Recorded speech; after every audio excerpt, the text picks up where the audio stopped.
ఈ అద్భుతమైన మధ్య మార్గం, ఈ బంగారు మధ్య మార్గం. పిరమిడ్ స్పిరిచువల్ సొసైటీ మూవ్మెంట్లో మధ్య మార్గానికి అగ్రతాంబూలం.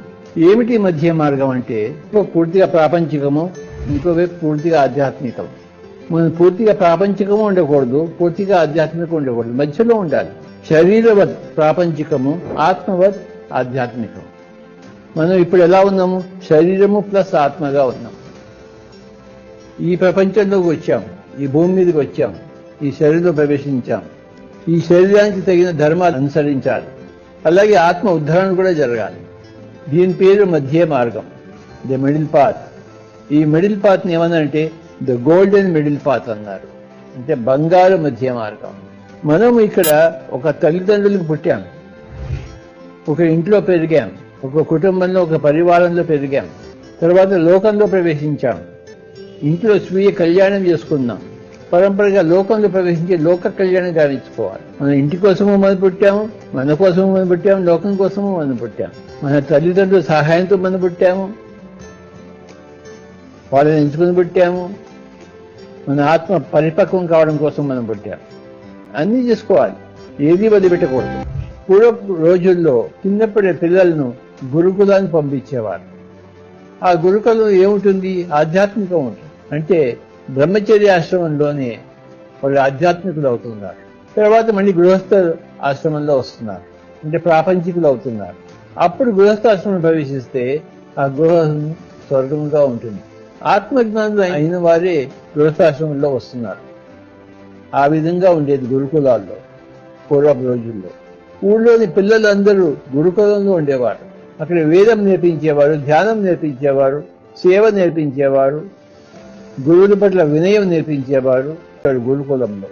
తర్వాత ప్రాపంచిక విద్యలు ఉండేవి గురుకులంలో. అక్కడ పొలం దున్నేవాళ్ళు, కుమ్మరివాడు, పంటలు పండించేవాళ్ళు అన్నీ ఉన్నాయి. ప్రాపంచిక విద్యలు ఉన్నాయి, ఆధ్యాత్మిక విద్యలు ఉన్నాయి.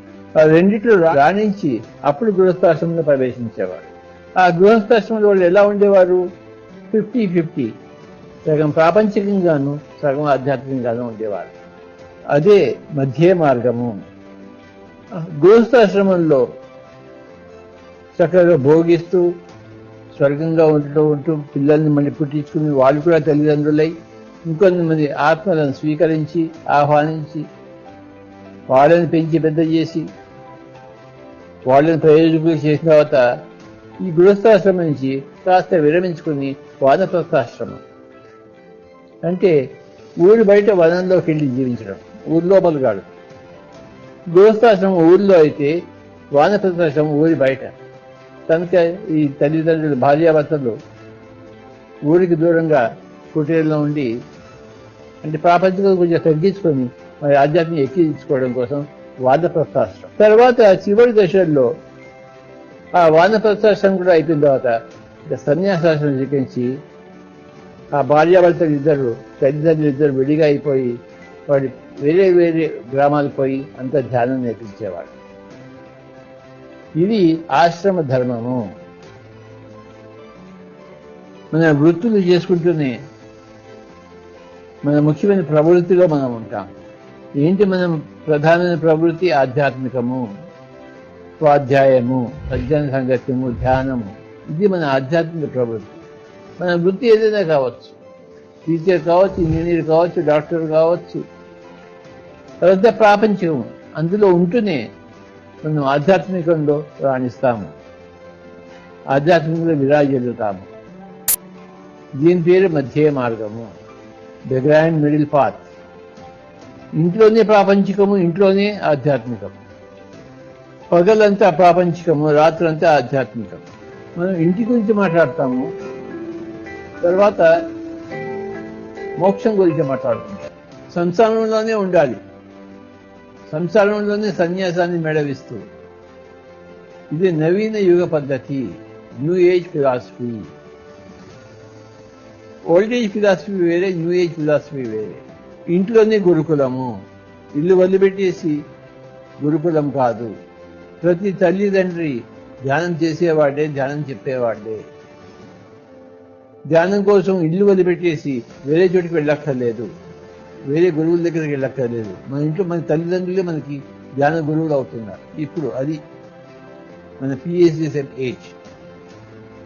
పిరమిడ్ మాస్టర్లు అందరికీ తమ తమ పిల్లలకి చిన్నప్పటి నుంచి ఇంట్లోనే ధ్యానం నేర్పిస్తున్నారు. అంటే ఇంట్లోనే గురుకులం అయిపోతాం. ఇంత గొప్ప విషయమో. 12 గంటలు డబ్బులు సంపాదిస్తాము, ప్రాపంచిక సేవలు చేస్తాము, రొట్టెలు వండుకుంటాము, రొట్టెలు తింటాము. గృహస్థాశ్రమంలో ఉంటూనే బ్రహ్మచర్యాశ్రమం, వానప్రస్థాశ్రమం, సన్యాశ్రమం అన్ని కలగలిపి ఉంటాయి. ఇల్లే గురుకులం అవుతుంది. వేరే గురుకులం లేదు మనకి. మన గృహస్థులుగా ఉంటూనే మనం లోక కళ్యాణం గావిస్తూ ఉంటాము. ఇది అత్యంత గొప్పదైన మధ్య మార్గము, the golden middle path, the బంగారు మధ్య మార్గం. ಮಾಸ್ಟರ್ಸ್ ಪತ್ರಿಜಿ ವೆಜಿಟೇರಿಯನ್ ಚಾನಲ್ ನೋಡಿ, ಲೈಕ್ ಮಾಡಿ, ಶೇರ್ ಮಾಡಿ, ಸಬ್ಸ್ಕ್ರೈಬ್ ಮಾಡಿ ಹಾಗೂ ಮಾಡಿಸಿ ಬೆಲ್ ಬಟನ್ ಕ್ಲಿಕ್ ಮಾಡಿ. Thank you.